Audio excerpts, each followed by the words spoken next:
माँ बाप के साथ विश्वासघात ना करें। जिंदगी बहुत खुशहाल थी। एक बेटी और एक ही बेटा था। पैसे की कमी थी नहीं, सब कुछ भगवान ने दिया था। बेटी और बेटा दोनों की शादी हो गई और वो दोनों अपनी अपनी गृहस्थी में खुश थे। बेटा अपनी बीवी बच्चों को लेकर विदेश में बस गया और बेटी यहीं थी। हम पति पत्नी बहुत खुश थे। चलो बच्चे जहाँ रहें बस खुश रहें। एक दिन सुबह सुबह मेरे पति नाश्ता कर रहे थे, तभी उनके सीने में दर्द हुआ और दर्द इतना तेज था कि वो तड़प रहे थे। तुरंत एम्बुलेंस को फ़ोन किया और अस्पताल ले गई। तुरंत इलाज शुरू हुआ, लेकिन भगवान को कुछ और मंजूर था, वो बच नहीं पाए। मेरी दुनिया अंधेरी हो गई। आज उनकी 13वीं थी और मेरे बेटी दामाद मुझे अपने घर ले जाना चाह रहे थे। माँ, ये इतना जिद कर रहे हैं तो मान जाओ ना। तुम्हें हमारे साथ चलने में क्या दिक्कत है? नहीं बेटा, मैं अब अपना यह मनहूस नसीब लेकर कहीं नहीं जाऊंगी। भगवान भरोसे अपनी बची कुची जिंदगी यहीं गांव में गुजार लूंगी। पीछे से दामाद जी आकर बोले, माँ जी, आपने आज हमें पराया कर दिया। माना कि भाई साहब व्यस्त होने के कारण विदेश से नहीं आ पाए तो क्या हुआ? पिताजी के सारे क्रियाक्रम हुए कि नहीं? बोलिए। मैंने कोई अंतर नहीं किया किसी भी तरह की जिम्मेदारी निभाने में। बेटा, इसके लिए मैं बहुत ही आभारी हूँ, जो बेटे के रहते हुए भी आप दामाद होकर बेटे का फर्ज निभा रहे हैं। हाँ तो माँ जी, मुझे बेटा कहा है तो एक बेटे का आग्रह है कि आप हम लोग के साथ शहर चलिए। विमला जी की आंखों से आंसुओं की धारा बह चली। दिल में एक हुक सी उठी कि बेटा रहते हुए भी पिता को मुँह अखनी नहीं देने आया। वीजा पासपोर्ट का बहाना बना बाद में आऊँगा कहकर टाल गया, और यह एक दामाद है जो उसकी कमी महसूस नहीं होने दिए। फिर भी सामाजिक रीति ही ऐसी है कि माँ बाप नहीं चाहते कि बेटी दामाद के पास जाकर रहें। श्राद्ध कर्म के बाद सारे नाते रिश्तेदार चले गए। किसी को कोई चिंता नहीं थी कि विमला जी अकेले कैसे रहेंगी। बेटी के मनुहार के सामने उनकी एक न चली। बुझे मन से साथ जाने को तैयार हो गई। वह सोचने लगी कि वाकई बेकार में लोग बेटा और बेटी में फर्क करते हैं। विमला जी की जिंदगी आराम से कट रही थी।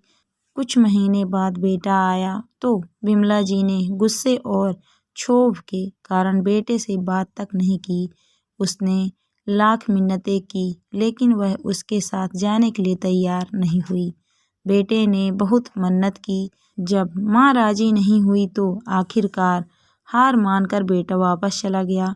बेटे के जाने कुछ महीने बाद विमला जी की तबीयत खराब हो गई। उन्हें हॉस्पिटल में भर्ती कराया गया। लगभग 20 से 25 दिनों बाद वह स्वस्थ होकर घर आईं।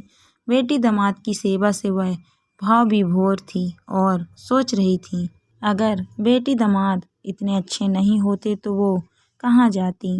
एक दिन सुबह बैठी धूप सेक रही थी, तभी कुछ पेपर लेकर बेटी आई और कहा कि माँ, यह हॉस्पिटल के बिल हैं, इस पर दस्तखत कर दो। विमला जी ने कहा, बिल पर दस्तखत क्यों करना है बेटा? अस्पताल में तो कोई पेपर दस्तखत नहीं करवाते, फिर ये किसके पेपर हैं? माँ, आपके दामाद जी ने कहा है तो कर दो। क्या आपको भरोसा नहीं है हम पर? अरे बेटा, कैसी बात कर रही हो?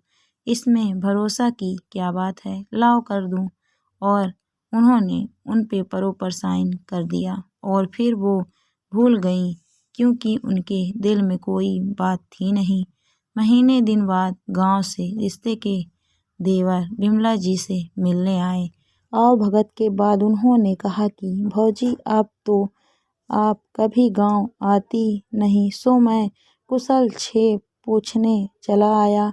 विमल जी ने कहा, क्यों नहीं आऊंगी मैं अपने गांव, वो मेरा गांव है, घर है। जब मेरा दिल करेगा आऊंगी वहां से। मेरी पति और बच्चों की यादें हैं। देवर ने कहा, जब इतना लगाव था तब आपको पुरखों का नामो निशान नहीं बेचना चाहिए था। भाभी, आपने अच्छा नहीं किया, सब कुछ अपने बेच दिया और एक बार पूछा तक नहीं। विमला जी भौचक्का होकर कभी बेटी को देख रही थी और कभी दामाद को। बेटी उनकी तपाक से पति का पक्ष लेते हुए कहा, ऐसे क्यों देख रही हो माँ? पैसे पेड़ पर थोड़े न फलते हैं। हॉस्पिटल के इतने सारे खर्चे थे, सो इन्होंने बेच दिए गांव के घर और जमीन को।